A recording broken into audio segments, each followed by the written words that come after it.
Donc, je vous parle d'un cas clinique. C'est un patient que j'ai opéré moi, initialement, un smile, -4, il allait bien, 10 dixièmes au post-op, tout va bien. Et en fait, il revient 10 mois plus tard, il a reçu un Colabox une semaine avant, et il me dit qu'il a une tache blanche qui évolue. C'est un copain. Donc initialement, j'y crois pas trop, je dis mais des larmes artificielles, et en fait, il me dit que sa vision elle commence à baisser. Donc il a une vision à 9 dixièmes, on va dire. Il a sa tache blanche. Quand on fait l'OCT, on voit qu'il y a un amincissement au niveau de l'épithélium et un épaississement, on regarde aussi un petit peu de la lésion. On voit bien la lésion. Quand on fait l'OCT, on voit que ça ressemble vraiment à un ensemencement épithélial. Alors j'avoue, c'était quelques mois après que j'ai eu une infection, donc j'avais un petit peu peur de l'infection à ce moment-là. Donc je le revois 2 jours après, je lui ai mis des AIS, de Touradex, ça bouge pas et sa vision elle baisse. Quand vous regardez l'autoref, il est très aberrant, plus 4, moins 5. Il a 8 dixièmes, donc là je me dis, bon c'est bon là, il faut y aller. Donc là, c'est la chirurgie, donc je reprends comme un smile, finalement ça s'ouvre assez facilement. Vous voyez là, ça fait 1 an et demi qu'on l'a opéré de smile et on rentre assez facilement. J'ai pas voulu aller trop loin en ouverture, je voulais laisser plaquer la cornée. J'ai essayé avec la pince, ça venait pas. J'ai essayé avec le petit manip, ça venait pas. Ça me faisait quand même un petit peu peur parce que ça ressemble aussi à une infection que j'ai déjà eue. J'essaie de reprendre avec la pince. Vous voyez, ça fait un aspect un petit peu gélatineux. Je prends la canule, j'essaie de mettre de l'eau, ça marche pas trop. Et en fait, avec la canule, on va gratter. Et finalement, on va y arriver en grattant et en mettant de l'eau. On va arriver à décrocher le morceau d'épithélium. Enfin, je pense que c'est l'épithélium. Hein. Regardez, hop, on gratte et ça sort. Et là, je le récupère, le petit morceau de gélatine. J'ai eu quand même un peu d'infection, donc du coup j'ai mis de la bétadine diluée dans l'interface parce que j'avais peur, moi, que ce soit une infection. J'ai rincé quand même la bétadine. Et après, j'ai désépithélisé au niveau de l'entrée pour éviter d'avoir une invasion ou un ensemencement. Et puis voilà, c'était joli. En post-op, ça ressemble à ça, donc on n'a plus la tache blanche. La vision, elle n'est pas encore remontée, elle est à peu près 6 à 10 dixièmes. Je suis quand même à J2 pour voir si c'est pas une infection. Bon, ça semble s'améliorer. La vision, elle commence à remonter un petit peu. On a un aspect de haze lampafante. À une semaine, bon, ça va mieux. Il remonte à 10 sur 10. Il y a un petit astigmatisme. Le haze commence à diminuer un petit peu.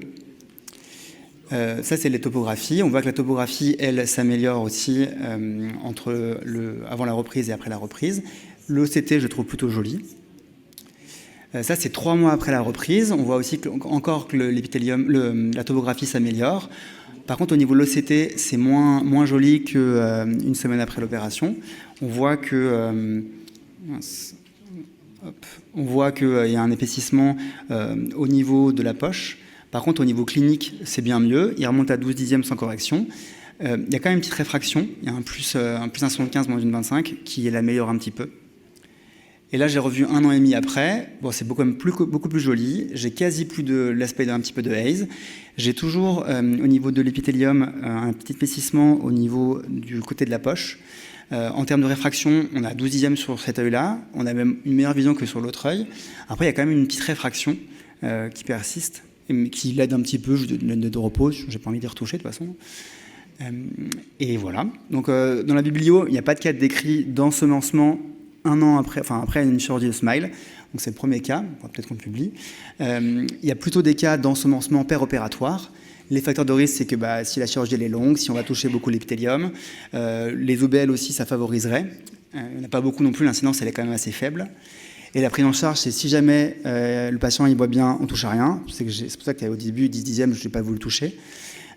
Et si jamais il y a ça, on peut y aller en fait comme j'ai fait. Aussi, il y a des cas de personnes qui ont fait des circles en fait, ils ont réouvert pour aller plus gratter. Il y en a qui se sont amusés à faire du YAG. Moi, j'aime pas trop le faire le YAG dans l'interface. Et voilà. Donc le smile finalement, c'est pas parfait pour les sports de combat.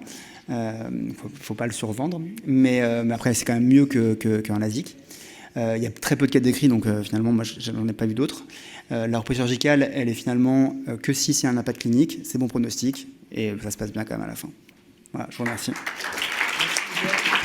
On avait une question. Comment tu expliques l'ensemencement épithélial post-traumatique par coup de boxe? Là, j'avoue, je sais pas. En tout cas, on est sûr que c'est pas quelque chose de latent qui était méconnu et que de façon fortuite on l'a découvert parce qu'il a pris un coup dans l'axe. Il le décrit quand même secondaire à son coup. Ça veut dire qu'avant son coup, il n'avait pas de tache blanche, il allait bien. Donc, c'est quelqu'un que je côtoyais en plus, c'est un copain. Et donc, son post-op, j'ai pas fait attention de laisser d'épithélium. Et la tache blanche, elle est vraiment apparue après. Il la voyait, lui, la tache blanche. Il ne le voyait pas avant. Donc, il y a vraiment Ce qu'on constate dans les ensemencements sur Smile, c'est que ça reste localisé, finalement assez concentré autour de la berge. Moi, je pense qu'il faut à peine ressoulever. Et puis prendre une petite spatule, style la spatule de Patton qu'on prend dans l'eczymeur, et juste extraire. Parce que c'est du gel, ça sort comme une petite boule de gélatine, et il n'y a pas besoin de tout réouvrir et d'étaler. Juste le sortir, le racler en fait. Je me suis laissé entraîner au début de ma chirurgie, parce que comme machinalement quand je fais un smile, je vais sur le côté, en fait j'ai été, et je me suis dit à ce moment-là, ah mince, je vais aller trop loin, et laisser juste rester en regard et le sortir en fait. La coucher, même des fois en massant, on arrive à le sortir. Okay. Je sais pas après la prochaine bon, fois. Mystère, c'est la boxe, c'est d'où ça vient, quoi. Merci beaucoup, Merci Yann. beaucoup. Merci. Demain, merci rendez-vous demain. Attends, déjà, super, merci. Félicitons et applaudissons cette salle. Merci à tous les intervenants, merci au public, au laboratoire qui nous a soutenus ce soir également.